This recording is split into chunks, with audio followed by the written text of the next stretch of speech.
The content you're about to enjoy comes from the archives of The Best You.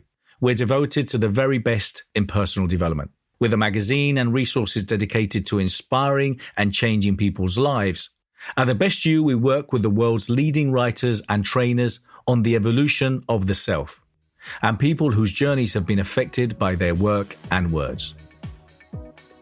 For more information, go to www.thebestyou.co.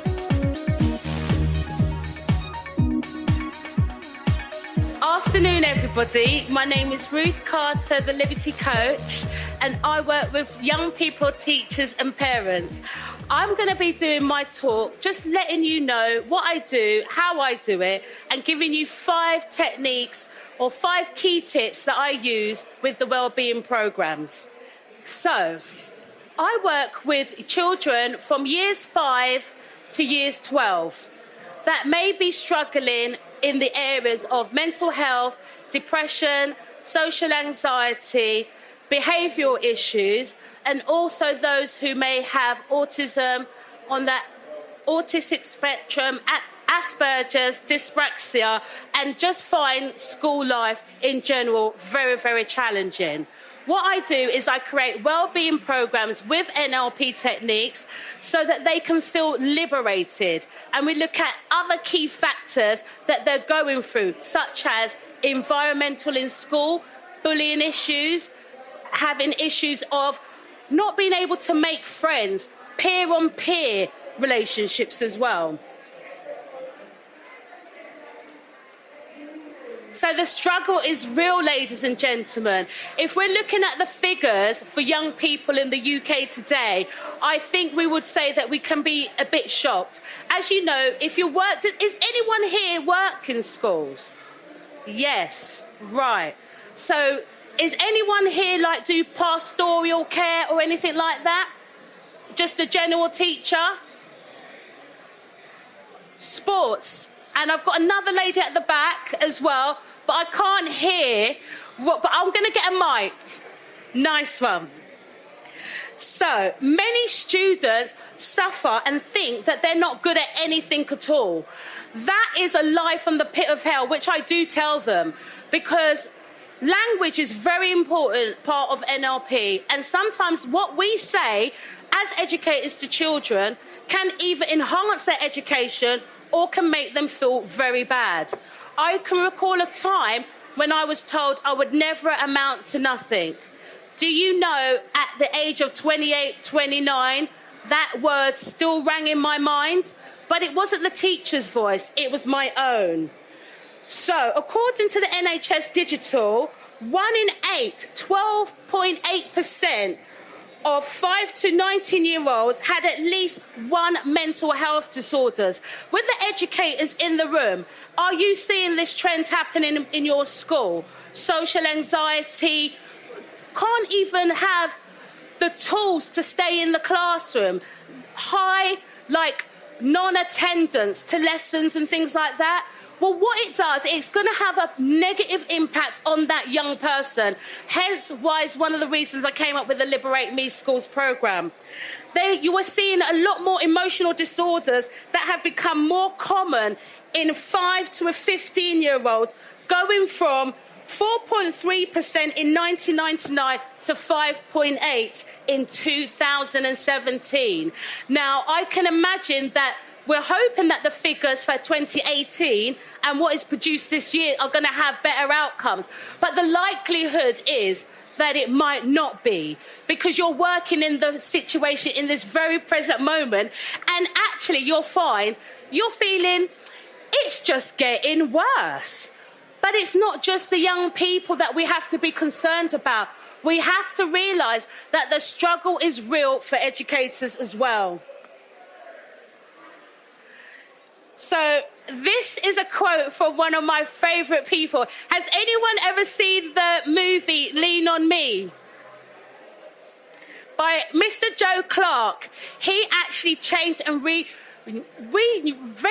what's the word? He changed the whole school system in America.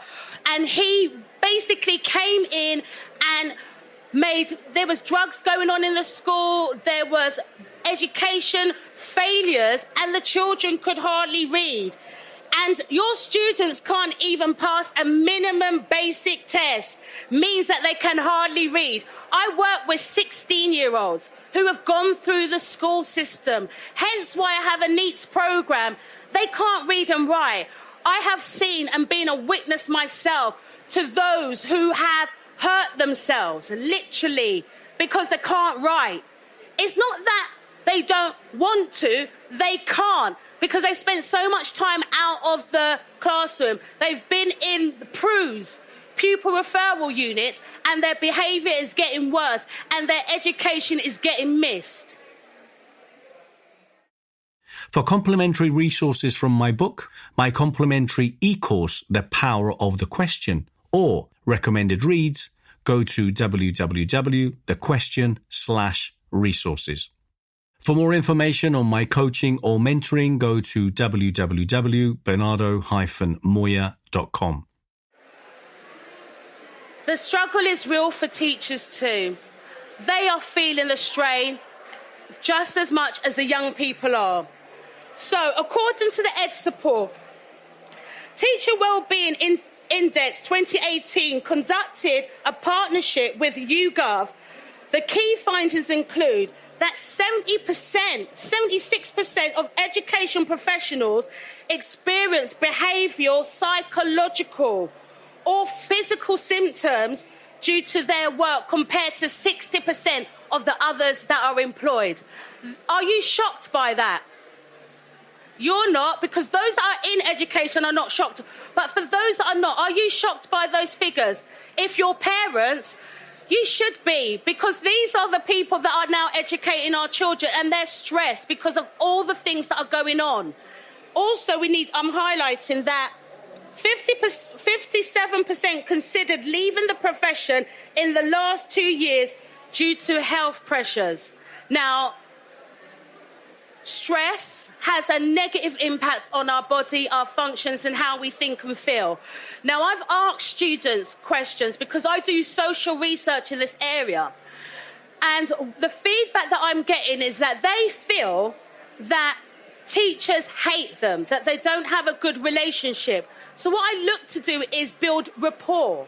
How they can build rapport with the teachers, how they can change their behaviours so that they can have a better life experience within the education system.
planet, and I don't think we've come up with the question why.